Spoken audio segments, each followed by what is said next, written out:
क्या किसी काम को करते हुए आपने खुद को डबल माइंडेड सा फील किया है? आपको लगा हो कि आपका दिल कुछ कह रहा है और दिमाग कुछ और। अक्सर हम सबके साथ ऐसा होता है, पर सच तो यह है कि किसी का भी दिल कुछ नहीं कहता। उसका काम तो बस बॉडी में ब्लड सप्लाई करना है। थॉट्स केवल दिमाग में पैदा होते हैं और जिन्हें हम दिल की बातों का नाम देते हैं, असल में वो हमारे सबकॉन्शियस माइंड में चलने वाले थॉट्स हैं। आप ये जानकर हैरान रह जाओगे कि हमारे लाइफ और हमारे बिहेवियर का 95% कंट्रोल हमारे सबकॉन्शियस माइंड के पास है। हमारा कॉन्शियस माइंड यानी कि क्रिएटिविटी, लॉजिक, इमेजिनेशन और डिजायर का सेंटर, यानी वो सेंटर जो हमें यह एहसास करवाता है कि हम क्या हैं, क्या बनना चाहते हैं, उसके पास तो हमारी लाइफ का जस्ट 5% कंट्रोल है। मुश्किल यह है कि सबकॉन्शियस माइंड बड़ा ट्रिकी है, आसानी से कुछ नहीं सीखता। हम बुक्स, लेक्चर्स और पूरे एजुकेशन सिस्टम के जरिए जो भी सीखते हैं वो बातें तो सिर्फ हमारे कॉन्शियस माइंड तक ही पहुंचती हैं। तो आखिर ये सबकॉन्शियस माइंड सीखता कैसे है? आपने लोगों को ये कहते हुए सुना होगा कि बच्चों के सामने जैसा करो वैसा ही वो सीखते हैं। ये बस साइंटिफिकली भी 100% सच है। 7 साल की उम्र तक हम जो सीखते हैं, जो महसूस करते हैं, वो किसी प्रोग्राम की तरह हमारे सबकॉन्शियस माइंड में फीड हो जाता है। ये प्रोग्राम हमारे आने वाली पूरी जिंदगी को कंट्रोल करता है। शायद इसीलिए अमीर लोगों के बच्चे और अमीर बन जाते हैं और गरीब के बच्चों की जिंदगी 2 वक्त की रोटी कमाने में ही निकल जाती है। The biology of belief book के ऑथर डॉक्टर ब्रूस लिप्टन कहते हैं कि ये सब कुछ सबकॉन्शियस माइंड की प्रोग्रामिंग का खेल है। हम डिस्कवरी पर देखकर हैरान होते हैं कि कई लोग शेर पालते हैं, मगरमच्छ पालते हैं। ये कैसे पॉसिबल है? जी हाँ, ये इसलिए पॉसिबल है क्योंकि वो बहुत छोटी उम्र में ही उन्हें लाकर इंसानों के बीच रखते हैं। एक शेर कभी समझ नहीं पाता कि वो एक शेर है। ये मदर नेचर का लॉ है कि लाइफ के पहले कुछ सालों में, चाहे इंसान हो या जानवर हो, वो ये समझता है कि वो क्या है, ताकि वो अपनी फैमिली और कम्युनिटी में फिट हो सके। अगर हम 7 साल की उम्र वाले बच्चों की ब्रेन वेव्स एनालाइज करेंगे तो हम पाएंगे कि उनके ब्रेन में लो फ्रिक्वेंसी और लो वाइब्रेशंस की वेव्स हैं। ये वेव्स ठीक वैसी ही हैं जैसे हिप्नोसिस की स्टेट में देखने को मिलती है। इन वेव्स को थीटा वेव्स कहते हैं। इन थीटा वेव्स के कारण ही बच्चे गुड्डे गुड़िया और घर घर जैसा खेल इतनी इमेजिनेशन के साथ खेल पाते हैं। इन्हीं थीटा वेव्स के कारण बच्चे अपने माँ बाप, भाई बहन और आसपास के लोगों को देखकर सीखते हैं।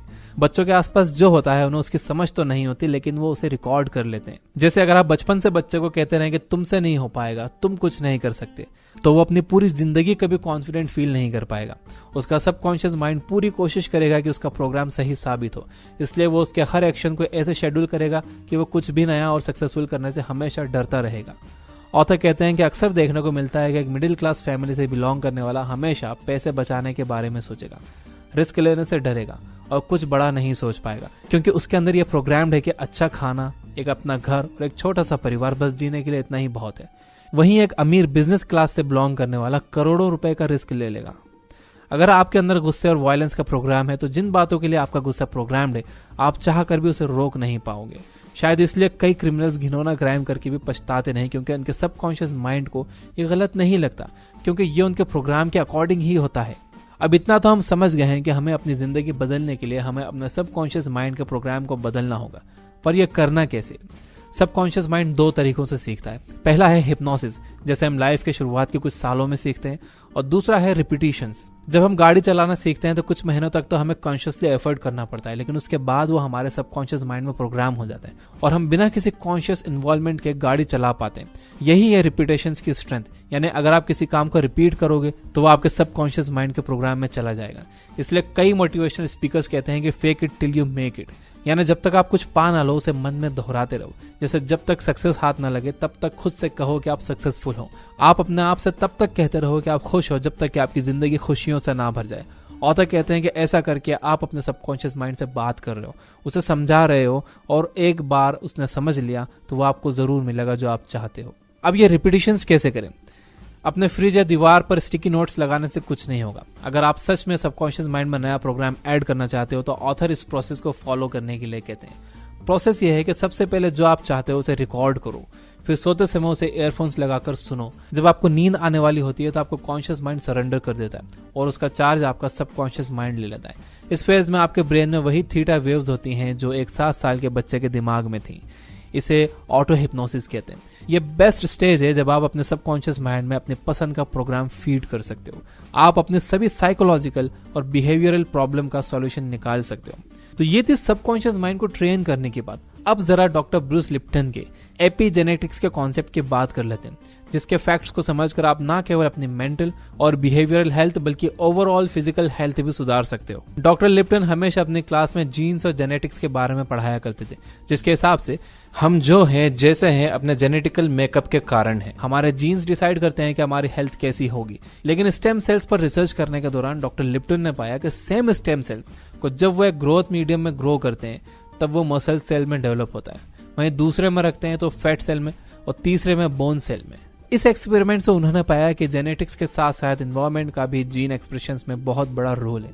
हम जेनेटिक मेकअप के साथ पैदा तो होते हैं, लेकिन हमारे अंदर कौन सा जीन कितना एक्सप्रेस होगा ये बात काफी हद तक हमारे आसपास के एनवायरनमेंट पर डिपेंड करती है। डॉक्टर लिप्टन को अचानक यह एहसास हुआ कि उन्होंने अपनी क्लासेस में आज तक जो भी पढ़ाया था वो सब गलत था।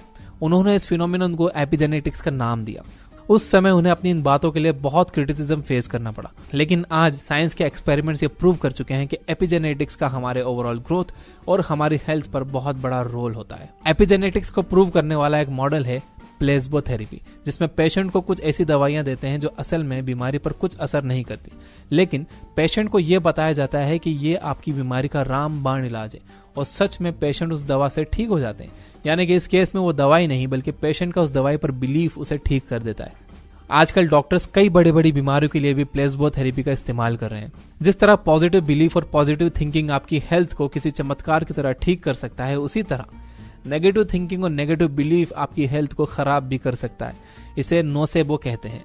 अगर हम जेनेटिक्स की माने तो हमेशा विक्टिम जैसा महसूस होगा, यानी अगर हमारे जीन्स में कैंसर, डायबिटीज या ब्लड प्रेशर जैसी बीमारियां हैं तो हमें भी हो जाएंगी, क्योंकि जेनेटिक्स पर हमारा पूरा विश्वास है। इसलिए हमारी बॉडी ऐसे रिएक्ट करेगी कि सच में हम ऐसी किसी बीमारी का शिकार हो जाएंगे। आप सोच रहे होंगे कि ऐसा कैसे होता है। वो इसलिए क्योंकि नेगेटिव थिंकिंग स्ट्रेस पैदा करती है और स्ट्रेस अपने आप में हर बीमारी की जड़ है। जैसे ही हम स्ट्रेस फील करते हैं हमारी बॉडी कोर्टिसोल नाम का हार्मोन रिलीज करती है। यह हार्मोन हमें तुरंत किसी फिजिकल एक्शन के लिए तैयार करता है। यह हमारे सभी विसरल ऑर्गन्स जैसे लीवर, पेट और इंटेस्टाइन से ब्लड को स्क्वीज करके उसका फ्लो हाथों और पैरों की तरफ भेजता है ताकि हम तुरंत एक्शन ले सकें। अगर लंबे समय तक हम इस हार्मोन के इफेक्ट में रहे तो धीरे धीरे कम ब्लड सप्लाई के कारण हमारे इंटरनल ऑर्गन्स अच्छे से काम करना बंद कर देंगे और हम बीमार हो जाएंगे। इसके साथ साथ स्ट्रेस हमारे इम्यून सिस्टम को भी शट डाउन कर देता है, क्योंकि स्ट्रेस में हमारे दिमाग को सिग्नल जाता है कि कुछ गड़बड़ है और अब हमें सारी एनर्जी क्विक रिस्पॉन्स के लिए बचानी है। जैसे अगर आपके पीछे एक शेर पड़ जाए तो आपकी बॉडी पहले शेर से बचाएगी, ना कि बैक्टीरिया और वायरस से। इसलिए आपका सारा सिस्टम बंद हो जाएगा और आपकी बॉडी केवल क्विक रिस्पॉन्स की तैयारी में होगी। अक्सर देखने को मिलता है कि स्ट्रेस्ड लोग जल्दी बीमार पड़ते हैं, क्योंकि उनकी बॉडी की सारी एनर्जी स्ट्रेस फैक्टर को खत्म करने की ओर डाइवर्ट रहती है। तो गाइस, कुल मिलाकर बात इतनी है कि जो जीन्स और जेनेटिक्स हमें विरासत में मिले हैं, अगर हम केवल उन पर भरोसा करके हार मान लें तो हम एक विक्टिम बनकर रह जाएंगे।